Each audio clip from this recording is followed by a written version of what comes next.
ప్రస్తుతం మనం నెల్లూరు జిల్లా కావలిలో ఉన్నాం. ఇక్కడ ఇప్పుడు మీకు నేను ఒక గొప్ప వ్యక్తిని పరిచయం చేస్తాను.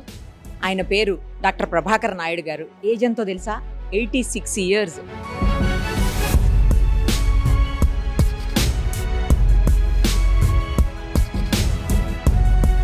ఆయన 62 ఏళ్లుగా డాక్టర్ వృత్తిలో కొనసాగుతూ ఉన్నారు. దాదాపు 1,00,000 సర్జరీస్ ఆయన చేస్తే అందులో 70% అంటే 70,000 సర్జరీస్ ఫ్రీగా చేశారు. ఇవాళ రేపు అంతా కూడా మెడిసిన్ లేదా మెడికల్ ప్రొఫెషన్ లేదా హాస్పిటల్స్ అంటే కంప్లీట్గా డబ్బు డబ్బు డబ్బు డబ్బు డబ్బు చుట్టూనే తిరుగుతూ ఉంటుంది. బట్ అందుకు భిన్నంగా ఆయన చారిటీ వర్క్ చేస్తున్నారు.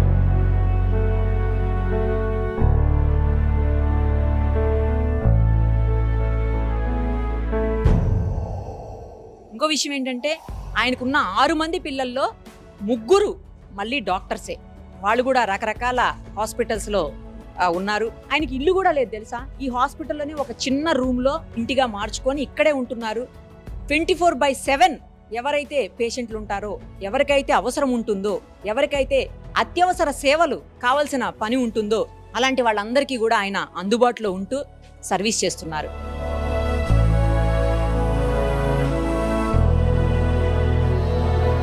డాక్టర్ గారు మీకు ఎన్నో ఏళ్లుగా పరిచయం ఉంది. ఆయన సర్వీస్ని మీరు కూడా చాలా సందర్భాల్లో తీసుకున్నానని ఇందాక చెప్తున్నారు. సో ఆయన గురించి చెప్పండి. డాక్టర్ ప్రభాకర్ నాయుడు గారితో నాకు 20 సంవత్సరాల నుంచి సంబంధాలు ఉన్నాయి మేడం. నేను నా ఉద్యోగ బాధ్యతలు నిర్వర్తించేటప్పుడు కూడా ఆ మహానుభావుడి యొక్క సహాయ సహకారాలు 2-3 ఆపరేషన్లు కూడా జరిగినాయి నాకు. ఆయనే చేశారు. నేను ఇప్పటి వరకు కూడా నేను ప్రశాంతంగా హ్యాపీగా ఉన్నానంటే ఆయన పుణ్యమే మేడం. సేవాభావంతో పనిచేస్తూ ఎంతో పేద బడుగు బలహీన వర్గాల ప్రజలకు సహాయకారిగా ఉంటున్నారు. కావల్లో 134 మెడికల్ క్యాంపులు, ఉచిత మెడికల్ క్యాంపులు పెట్టారు మేడం. ఆ క్యాంపులు కూడా ఎట్టంటే మేడం, పేద బడుగు బలహీన వర్గాల ప్రజలకు ఉచితంగా మందులు, ఉచితంగా ట్రీట్మెంటు, భోజన వసతి కూడా ఏర్పాటు చేశారు మేడం. కార్పొరేట్ వైద్యం ఏ టైంలో వచ్చినా వారికి ఏం బాగలేకపోయినా మాకు పూర్తిగా సహాయ సహకారం, వైద్య సహకారాలు అందిస్తున్నట్టు గొప్ప వ్యక్తి, మంచి వ్యక్తి మేడం.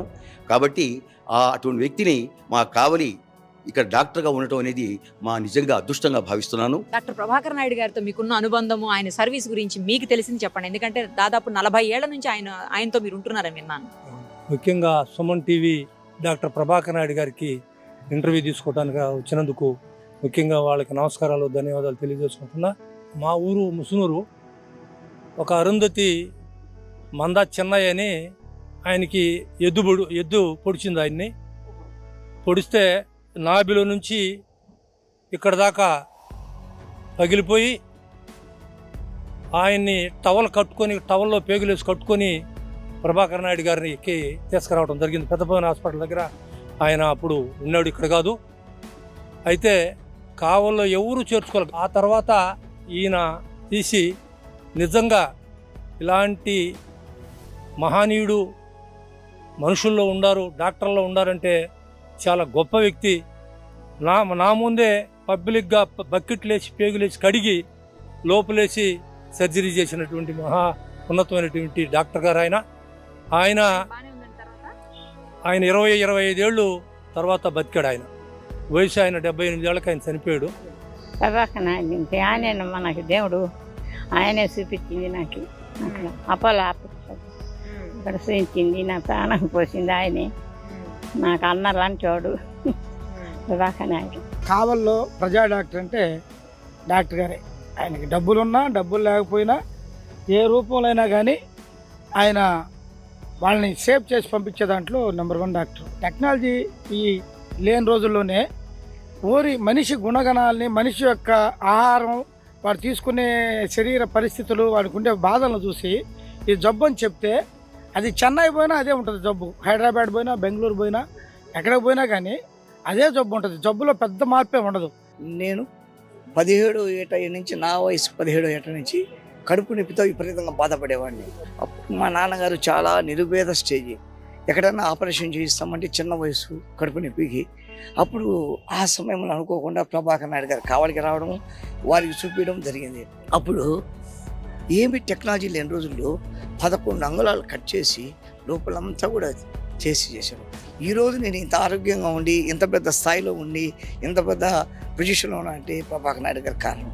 అంత పెద్ద మేజర్ ఆపరేషన్ ఏ డాక్టర్ కూడా ఆ వయసులో చేయలేరు. 17 ఏట వయసులో అంత పెద్ద 11 అంగుళాలు కట్ చేసిన ఆపరేషను. ఆ తర్వాత మా పాప కూడా సేమ్, నాకు వివాహం అయిన తర్వాత 82లో వివాహం అయిన తర్వాత మా పాప కూడా సేమ్ ప్రాబ్లం. అప్పుడు ఎందుకు మన డాక్టర్ గారు ఉన్నారు కదా, ప్రభాకర్ నాయుడు గారి దగ్గర తీసుకొచ్చా. ఇమ్మీడియట్గా 6 months లోపల మా పాప క్యూర్ అయిపోయింది. ఆ వివాహం అయిపోయి బ్రహ్మాండంగా సెటిల్ అయిపోయింది. ఆ తర్వాత డయాగ్నోస్లో నా మిత్రుడు ఒక ఆయనకి బాగా లేకుండా వచ్చింది. ఆయన ఏమిటంటే నాతో colleague, judicial department colleague, sir నాకు 3 రోజులు ఆకలి కావడం లేదు, మీరు ఒక్కసారి డాక్టర్ గారు రెఫర్ చేస్తారా అన్నాడు. ఆయన వచ్చి టెస్ట్ చేసి నాగేంద్ర ఈయన 14 రోజుల లోపల చనిపోతాడు, అన్నవాహికకి క్యాన్సర్ వచ్చింది అన్నాడు.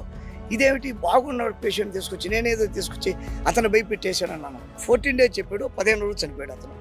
అంత డయాగ్నోస్ చేయగల పేషెంట్ ఆయన. మానవతా దృష్టి కూడా అత్యంత ఉన్నత డాక్టరు. నిరుపేద డాక్టర్ ఎవరంటే కావాలి ఆయన ఒకడే. నిరుపేద డాక్టర్ ఎవరంటే వాళ్ళు కావాలి ఒకడే. ఇంకా ఆయన గొప్పతనం చెప్పాలంటే ఆయనకి 2 ఎకరాల స్థలం ఉంది. ఆ 2 ఎకరాల ఖాళీ స్థలాన్ని ఇక్కడ పనిచేసేటువంటి వర్కర్లు 30 మందికి 30 బిట్లు పెట్టి ఫ్లాట్లు ఇచ్చాడు. తలా ఒక ఫ్లాట్ ఇచ్చాడు. ఈరోజు అక్కడ 30 లక్షల రూపాయలు వేసుకున్నాం. 30 లక్షలు, 3,60,00,000 రూపాయలు 2 ఎకరాల ఆస్తిని 30 మందికి పంచాడంటే ఆయన హృదయం చెప్పండి.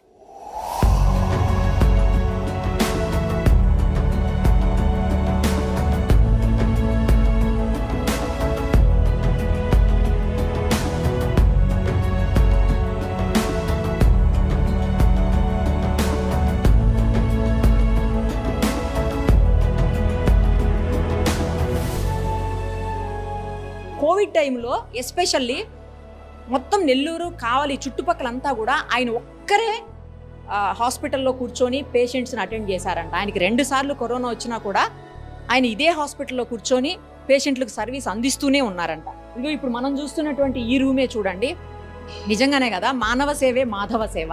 జస్ట్ ఊరికే చెప్పటం కాదు, చేసి చూపిస్తున్నారు ఆయన. చిన్న క్యాబిన్ ఉంది చూడండి, ఈ క్యాబిన్లోనే కూర్చొని ఆయన పేషెంట్లందరికీ సర్వీస్ అందించినటువంటి సిచ్యుయేషను. ఇప్పటికీ స్టిల్ నైట్లో అవసరమైతే నేను ఇక్కడే కూర్చుంటానమ్మా అని చెప్తున్నారు. ఇంతకుముందు మాట్లాడితే ఆయనతో. డాక్టర్ గుండెమడుగుల దేవదానం మెమోరియల్ ట్రస్ట్ ఆధ్వర్యంలో ఆయన హాస్పిటల్ రన్ చేస్తున్నారు. ఆయనకి ఓన్ బిల్డింగ్ కానీ ఏమీ లేకపోవడంతో, ఆయనకి సొంతంగా ఏదీ లేకపోవడంతో ఆ ట్రస్ట్ వాళ్ళు ఆయన్ని ఇక్కడ తీసుకొని వచ్చి ఆయన సర్వీస్ని ప్రజలకు అందేలా చేస్తున్నారు. ఇప్పుడు ఆయన ఇంట్లోనే మనం ఉన్నాం. ఒకసారి చూడండి, నేను ఇందాకే చెప్పాను, కనీసం సొంత ఇల్లు కూడా లేనటువంటి వ్యక్తిని ఒక్క రూమ్ ఉంది చూడండి. నార్మల్గా 60 ఏళ్ల పైబడి సర్వీస్లో ఉన్నటువంటి ఒక డాక్టరు ఎలాంటి ఇంట్లో ఉంటారు, ఆయన లగ్జరియస్ లైఫ్ ఎలా ఉంటుంది మనందరికీ తెలుసు. చూస్తూనే ఉన్నాం చాలామందిని.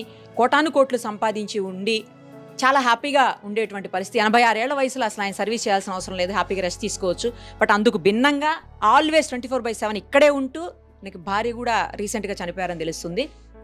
సో మొత్తానికి ఇక్కడే పిల్లలు పెద్ద మంచి పొజిషన్స్లో ఉన్నప్పటికీ, 3 డాక్టర్లు ఉన్నారు కదా, మంచి పొజిషన్స్లో ఉన్నప్పటికీ కూడా ఆయన అదంతా ఏది కాదనుకొని ఇక్కడనే ప్రజల సేవలోనే అంకితమైపోయి ఇక్కడే జీవితం గడుపుతూ ఉన్నారు. నిజంగా ఇలాంటి వాళ్ళని చూసి చాలా నేర్చుకోవాలేమో. చాలామంది ఆల్మోస్ట్ అంతా ప్రాఫిట్ మోటో తప్ప సర్వీస్ మోటో లేనటువంటి ఇలాంటి రోజుల్లో ఇలా కేవలం సర్వీస్ కోసమే ఉన్నటువంటి డాక్టర్లు చాలా అరుదుగా ఉంటారు. అలాంటి ఒక గొప్ప పర్సనాలిటీని ఈరోజు మనం కలవడం నిజంగా లక్ అని చెప్పాలి. ఇక్కడే ఒక చిన్న రూము, చిన్న కిచెను, ఇక్కడే ఆయన జీవనం అన్నమాట. ఇక్కడే. తర్వాత ఇంకొకటి ఏంటంటే ఆయనకున్న 3 ఎకరాల భూమిని కూడా ఇక్కడున్న స్టాఫ్ కోసం ఇచ్చేశారంట. ఇది ఇంకా నాకు మరీ ఆశ్చర్యం అనిపించింది. ఉన్న కొంచెం భూమి కూడా దానం చేసేశారనమాట. ఇంకేం లేదు. ఈ ప్రజల కోసం, ఇక్కడ ఉన్నటువంటి పేషెంట్ల కోసం, ఇక్కడ జనం కోసం మాత్రమే ఆయన బ్రతుకుతున్నారు. ఒకసారి ఆయన ఇంటర్వ్యూ చేద్దాము. అలాంటి వాళ్ళు ఇంటర్వ్యూ చేయటం కూడా లక్ అని చెప్పాలి. రండి సార్. నమస్తే అండి.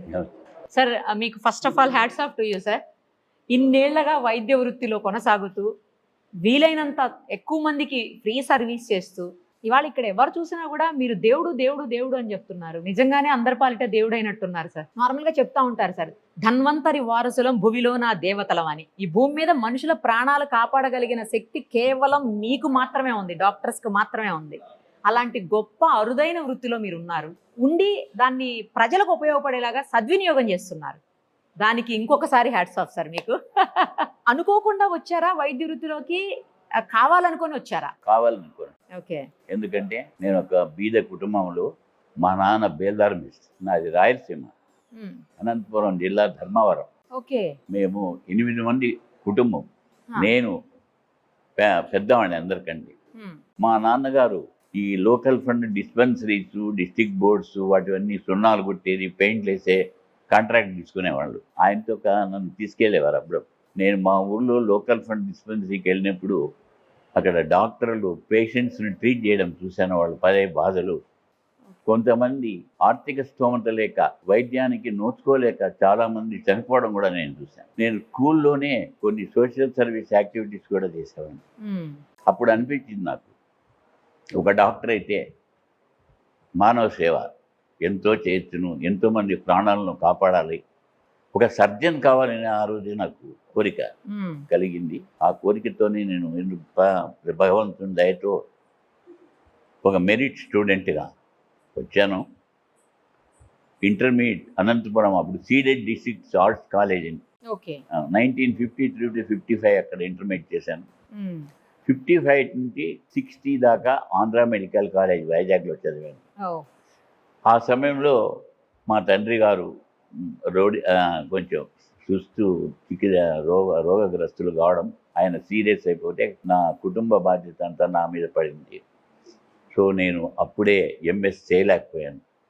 అప్పుడు సర్వీస్లో ఎంటర్ అయ్యి గవర్నమెంట్ సర్వీస్లో 10 సంవత్సరాల తర్వాత నా సొంత డబ్బులు నేను సంపాదించుకొని 10 సంవత్సరాల తర్వాత బెంగళూరు మెడికల్ కాలేజ్లో 1973 నుంచి ఎంఎస్ డిగ్రీ చేశాను. ఈ 10 సంవత్సరాల కాలంలోనే గురువు నాకు లభించాడు, డాక్టర్ రాఘవలోని. తర్వాత దైవానుగ్రహం, ఆయన నాకు వియ్యంకుడుగా కూడా మారాడు. ఆయన మా గురువు. అప్పటికే ఎంఎస్ ఫెయిల్డ్. ఆదోని అనే ఒక ఊరిలో ఆయన దగ్గరికి వెళ్ళి నేను జనరల్ సర్జరీని పికప్ చేశాను ఆయన దగ్గర. ఆయనకి ఎంత సర్జరీ వచ్చో అంత సర్జరీ నాకు నేర్పించాడు. నేను తాలూకా లెవెల్స్లో బనగానపల్లి, ఆదోని ఇలాంటి ఊర్లలో తాలూకా లెవెల్లోనే ఆ కాలంలోనే బాగా మేజర్ సర్జరీస్ అంతా చేసేవాడిని. ముఖ్యంగా కుటుంబ నియంత్రణ ఆపరేషన్స్, 5,000 ట్యూబెక్టమీలు, 10,000 బ్యాక్సెక్టమీలు చేశాను ఆ 10 సంవత్సరాల కాలంలో.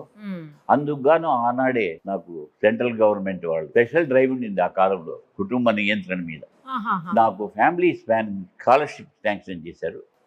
ఆ స్కాలర్షిప్ నాకు ఎంఎస్లో ఇచ్చారు, 250 రూపాయలు పర్ మంత్, 1977. అప్పుడే నాకు ఫస్ట్ రికగ్నిషన్ లభించింది గవర్నమెంట్తో. అంతకుముందే 1972లో గవర్నమెంట్ వారు, ఆంధ్రప్రదేశ్ వారు మెరిటోరియస్ సర్వీసెస్ గుర్తించి ఒక మెరిట్ సర్టిఫికేట్ అవార్డు చేయడం కూడా జరిగింది. 1972లోనే ఏపీ గవర్నమెంట్ వాడు. తర్వాత ఎన్నో నేను కుటుంబ నియంత్రణ ఆపరేషన్లు చేసి రికగ్నిషన్ పొందాను కాబట్టి ప్రతి ఒక్క ఇండిపెండెన్స్ డేకి నాకు కలెక్టర్ గారి తరఫున, మిగతా వాళ్ళ తరఫున ప్రోత్సాహం లభించింది. మెరిట్ సర్టిఫికేట్స్ కూడా లభించాయి, అవార్డులు రివార్డులు వచ్చాయి. మరి నా సర్వీసెస్ నేను గవర్నమెంట్ హెడ్ క్వార్టర్స్ హాస్పిటల్ నెల్లూరులో ఉన్నప్పుడు శ్రీ వెంకయ్య నాయుడు గారు, ది దెన్ వైస్ ప్రెసిడెంట్, అప్పుడు ఆయన ఎమ్మెల్యే ఆఫ్ ఉదయగిరి, ఇక్కడ ఉదయగిరి నియోజకవర్గం ఎమ్మెల్యేగా ఉన్నాడు. ప్రత్యేకంగా నన్ను ఈ ఊరికి నేను ఒక సర్జను, ఈ ప్రాంత ప్రజలకు ఉపయోగపడతాననే ఉద్దేశంతో నన్ను ఇక్కడ పోస్ట్ చేయడం జరిగింది. ఈ ఊరు వచ్చిన తర్వాత నేను 1980లో వచ్చాను కావలికి. 87 వరకు దాదాపు 60,000 ఆపరేషన్స్ చేశాను. రోజుకు 20 గంటలు పనిచేసేవాడిని, both minor and major operations. నాకు ఎవరు డబ్బులు ఇచ్చారో, ఎవరు ఇవ్వలేదో, ఎవరు ఇవ్వకున్నా కానీ నేనేమి వాళ్ళకు సరి అయిన సమయంలో ఆపరేషన్స్ చేసి నేను ఎంతోమంది ప్రాణాలను కాపాడాను. ఒక జనరల్ సర్జన్గా నాకు బాగా గుర్తింపు వచ్చింది ఈ ఊళ్ళో. అదే నేపథ్యంలో నన్ను 87లో ఎన్టీఆర్ గారు పిలిచి నాకు ఇక్కడ ఎమ్మెల్యే టికెట్ కూడా వచ్చారు. ఎమ్మెల్యే టికెట్ ఇచ్చారు, నాకు వాలంటరీ రిటైర్మెంట్ ఇచ్చారు. కానీ ఈ ఊరి వాళ్ళు ఇతను స్థానికుడు కాదు, మేము మొదటి నుంచి పార్టీని నమ్ముకొని ఉన్నాము, మేము అతనికి వర్క్ చేయడం అంటే చాలా కష్టం అని వీళ్ళు చెప్పడం జరిగింది. అప్పుడు ఆయన మళ్ళా నన్ను పిలిపించి నీకు ఇంకోసారి నీకు ఇస్తాను నేను అని టికెట్ వాపస్ తీసుకోవడం కూడా జరిగింది. మరి 2 సంవత్సరాలకు మున్సిపల్ చైర్మన్ ఎలక్షన్స్ వచ్చాయి. వాళ్ళు నాకు టికెట్ ఇవ్వకుండా పోయిన దానికి వాళ్ళు ఈ సీటు పోగొట్టుకున్నారు, ఓడిపోయారు ఈ సీటు. అప్పుడు ఆయన 2/3 మెజారిటీతో చీఫ్ మినిస్టర్ అయినారు, అయినా ఈ ఊళ్ళో ఓడిపోయారు వేరే క్యాండిడేట్ వీక్ అయిపోయినాక. సో మళ్ళా 87లో నన్ను పిలిచి నువ్వు చైర్మన్గా నిలబడాలన్నారు. నాకు వద్దంటే లేదు, నువ్వు స్థానికుడు కాదు, ఏది గెలవరు అంటున్నారు అందరూ అక్కడ వాళ్ళు, నువ్వు గెలిచి చూపించన్నాడు. అది డైరెక్ట్ ఎలక్షన్, ప్రత్యక్ష ఎలక్షన్. అవును. అంటే ఒక ఓటు Hmm. చైర్మన్కి వేస్తారు, ఒక Correct, ఓటు correct. వేస్తారు. ఆ ఎలక్షన్లో కాంగ్రెస్ వాళ్లకు అత్యధిక సీట్లు వచ్చినాయి కౌన్సిలర్స్గా, కానీ క్రాస్ ఓటింగ్లో 5,000 మెజార్టీతో నేను చైర్మన్గా గెలిచారు మీరు. గెలిచాను. ఓ. 87 నుంచి 92 దాకా ఇక్కడ నేను మున్సిపల్ చైర్మన్గా అప్పుడు కూడా మీరు ఈ సర్వీస్ కంటిన్యూ సర్వీస్ చేశారు. కంటిన్యూ చేస్తూనే ఉన్నాను. అప్పుడు ప్రజా వైద్యశాల అని ఒక వైద్యశాలను ఈ ఊళ్ళో పెద్దపవన్ రోడ్డు దగ్గర స్టార్ట్ చేసి ప్రజలకు రాజకీయంగాను నా వైద్య వృత్తిలో రెండిట్లోనూ మీరు పొలిటికల్ గా ఉన్నారు, డాక్టర్ గా ఉన్నారు, 2 వృత్తుల్లో ఉండి కూడా రూపాయి సంపాదన లేకుండా ఇక్కడ హాస్పిటల్ ఒక చిన్న రూమ్ లో ఉంటున్నారు సార్. స్థిరాస్తుల మీద వీటి మీద నాకు ఇంట్రెస్ట్ లేదు మేడం. నా ధ్యేయం అంతా ప్రజలకు సేవ చేయాలన్న ఆఖరు ఊపిరినంత వరకు కూడా ఇప్పుడు కూడా నేను ప్రజలకు అందుబాటులో ఉంటాను, నా సేవలు అందిస్తాను. నేను కరోనా సమయంలో కూడా ఫస్ట్ అండ్ సెకండ్ వేవ్లో 24 గంటలు ప్రత్యేకంగా క్యాబిన్ ఏర్పాటు చేసుకుంటే ఎంతోమందికి ఉచితంగా ఆక్సిజన్ సప్లై చేశాను. వేరే ఊర్లకు పంపించే వాళ్ళకి నేను ఉచిత అంబులెన్స్ కూడా పెట్టాను. సో నా సంపాదన అంతా ఏమన్నా ఉంటే అదంతా కూడా వీటికే నేను ఖర్చు పెట్టాను. నేను ఎప్పుడూ అసలు నేను ఇల్లు కట్టుకుందాము, ఆస్తులు సంపాదించుకుందాము అని నాకు ఉద్దేశమే లేదు. నాకు ఒకనొక విలువైన భూమి ఉండింది, అది కూడా పంచారని విన్నాను. అది మా నాను నమ్ముకొని ఉన్న నా స్టాఫ్కు వాళ్ళందరికీ కూడా గత 20-30 సంవత్సరాలుగా నా దగ్గరే ఉన్నారు. వాళ్ళకి ఒక్కొక్కరికి 30 అంకణాల తరఫున ఆ భూమిని రిజిస్టర్ చేసి. మీరు ఇక్కడ ఉంటున్నారు సార్. ఇన్నేళ్ల సర్వీసులో ఎప్పుడైనా అంటే కంటిన్యూస్గా సర్జరీస్, కంటిన్యూస్గా పేషెంట్లు, కంటిన్యూస్గా సర్వీస్ ఇదే ఉంటుంది కదా ఇంకా మీకు, ఎప్పుడన్నా బోర్ అనిపించిందా? లేదమ్మా, లేదు. నాకు వర్క్ అంటే అంత ఆసక్తి. ఎన్ని గంటలు వర్క్ ఉంటే అన్ని గంటలు చేస్తాను. ఇప్పటికీ రోజుకి 40-50 ఓపీ చూస్తారట కదా, ఎక్కడి నుంచి వస్తుంది సార్ మీకు ఓపిక? ఆ దేవుడు ఇస్తున్నాడేమో సర్వీస్ చేయమని. ఇప్పటికీ సర్జరీస్ చేస్తారా సార్? ఇప్పుడు కొంచెం ఆపేశారా? 2 years నుంచి ఆపేసాను మా మేజర్ సర్జరీస్. ఓన్లీ మైనర్ చేస్తారా ఏదన్నా? మైనర్ అంటే ఎక్కువసేపు నిలబడడం అదంతా ఇబ్బంది. ఎక్కువసేపు నిలబడలేకపోతున్నాను కాబట్టి ఓన్లీ మైనర్ సర్జరీస్, సూచరింగ్స్, చిన్న అవైతే చేస్తారు ఇప్పుడు కూడా? అవన్నీ చేస్తాను, ఇప్పుడు కూడా చేస్తాను. నాకు పక్కా థియేటర్ ఉంది. I am also trained in laparoscopy in Apollo hospitals Hyderabad. 93లోనే నేను ట్రైన్ అయ్యాను. ఈ ఊరికి ప్రప్రథమంగా అల్ట్రాసౌండ్ తెచ్చింది నేనే. ప్రప్రథమంగా లాప్రోస్కోపిక్ సర్జరీ స్టార్ట్ చేసి జనాల్లో అపోహలు పోగొట్టాను. డిష్ ద్వారా తెలివైజ్ చేశాను. పెద్ద పెద్ద స్పెషలిస్ట్ అంతా చెన్నై నుంచి అక్కడి నుంచి తీసుకొచ్చాను. ప్రప్రథమంగా సూపర్ స్పెషలిస్ట్ సర్వీసెస్ను కావలి ప్రాంత ప్రజలకు అందించిన వాడు నేనే. ఇప్పుడు కూడా నా ప్యానల్ ఉంది. ప్రతి నెల న్యూరాలజిస్టు, కార్డియాలజిస్టులు, గ్యాస్ట్రాంట్రాలజిస్టులు, డెర్మటాలజిస్టులు వీళ్ళంతా కూడా వస్తారు. మీలాంటి వాళ్ళకి ఎన్ని పెద్ద అవార్డు ఇచ్చినా, ఇప్పటికే మీకు చాలా అవార్డులు రివార్డులు ఉన్నాయి అనుకోండి, ఎంత పెద్ద అవార్డ్స్ ఇచ్చినా కూడా తక్కువే సార్ మీలాంటి వాళ్ళకు. అంటే జస్ట్ ఎంకరేజ్మెంట్, మీకు కావాల్సింది అవే, డబ్బులు అవసరం లేదు. ఐఎంఏ వాళ్ళు కూడా నేషనల్ లెవెల్లో గుర్తించి 2017లో బాంబేలో నాకు community services award for individuals అని నాకు ఇవ్వడం కూడా జరిగింది. మరి మా లోకల్ డాక్టర్స్ అంతా కూడా నా సర్వీసెస్ గుర్తించి ఇక్కడ ఐఎంఏ హాల్ను నా పేరు పెట్టారు.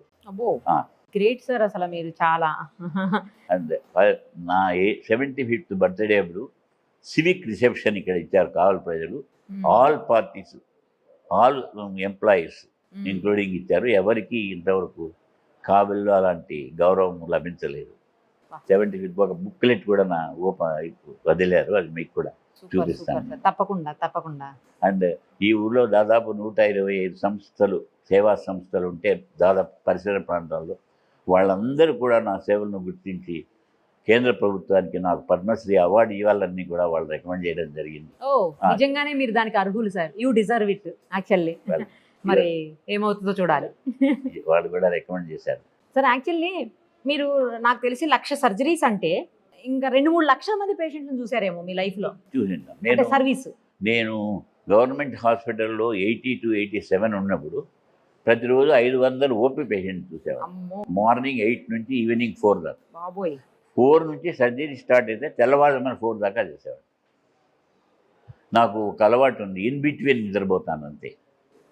కంటిన్యూస్ స్లీప్ ఎప్పుడు more than 2 or 3 hours ఉండదు. నాకు అలవాటు, అది అలవాటు. ఇన్ బిట్వీన్ ఒక న్యాప్ తీసుకుంటాను. ఇప్పటికి అదే ఇప్పుడు పరిస్థితి. కూడా అది, ఇప్పుడు కూడా అది. మరి మామూలుగా 8 అవర్స్ కనీసం ఉంది మినిమం మా ఎందుకో స్లీప్ నాకు. లేకపోతే ప్రాబ్లం అవుతుంది, హెల్త్ ఇష్యూస్ వస్తాయి, అది ఇదని మళ్ళీ మీ డాక్టర్సే చెప్తారు. ఏమి లేదమ్మా, ఇప్పటి వరకు ఏమి ఇష్యూ లేదు. పోన్లేండి sir. I'm doing my job. Maybe God blessing you, glad blessing. Always you blessed నిజానికి. So great sir. 26 సంవత్సరం గవర్నమెంట్ సర్వీస్ చేశాను. నాకు పెన్షన్ కూడా వస్తుంది ఇప్పుడు. I'm pension. ఓహో, ఆ 26 అయిన తర్వాత మళ్ళీ ఇటువంటి ప్రజా వైద్యశాల అక్కడ వాళ్ళు అక్కడ ఒకటి ఉండింది.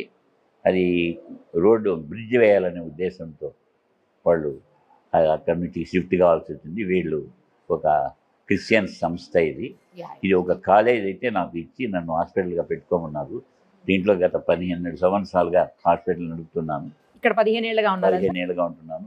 ఇప్పుడు వీళ్ళు కూడా ఏదో కమర్షియల్గా నేను ఉపయోగించుకోవాలని ఇప్పుడు పిఎస్ఆర్ ట్రస్ట్ అధినేత సుధాకర్ గారు నాకు ఇంకొక ట్రస్ట్ భవనాన్ని పసుపులేటి సుధాకర్ గారు పసుపులేటి సుధాకర్ గారు ఓకే ఓకే ట్రస్ట్ భవనాన్ని త్వరలోనే ఏర్పాటు చేయబోతున్నారు. అక్కడ ఆయన ట్రస్ట్ ద్వారా నేను ప్రజలకు సేవ అందించబోతున్నారు మళ్ళీ. నాకు ఎవరో ఒకరు వాళ్ళంతా దైవదూతలు. నాకు ఎవరో ఒకరు నాకు సహాయం చేసి ప్రజలకు సేవ చేసే అవకాశాన్ని కల్పిస్తా కల్పిస్తున్నారు. ఉన్నారు. అదే నాకు చాలు, నా జీవితానికి అదే. ఎన్నాళ్ళు చేస్తారు సార్ ఈ సర్వీస్? ఇంకా ఆఖరి వరకు, అంతేనా? ఆ కొన ఊపిరి ఉన్నంత వరకు చేస్తాను. నేను మున్సిపల్ చైర్మన్గా ఉన్నప్పుడు కూడా చాలా నిర్మాణాత్మకమైన పనులు చేశాను అందరి సహాయంతో. ఆనాడు నల్లపురెడ్డి శ్రీనివాసరెడ్డి గారు రెవెన్యూ మంత్రి, ఎన్ఎస్ హుసేన్ కలెక్టర్ గారు ఉండేవారు, తర్వాత ఎన్టీఆర్ గారు చీఫ్ మినిస్టర్. వాళ్ళందరూ కూడా నాకు చాలా ఎంకరేజ్ చేసి ఈ ఊళ్ళో చాలా ఓవర్ బ్రిడ్జ్ ఒకటి ఉదయగిరి మీకు వస్తుంది యా యా. బ్రిడ్జ్ నేనే అది శంకుస్థాపన చేశాను. ఒక 45 ఏకర్స్ పాష్ కాలనీ ఒకటి సెంట్రల్ గవర్నమెంట్ ఫండ్స్తో ఇక్కడికి తెచ్చాను, IDMCMT ఫండ్స్ అని.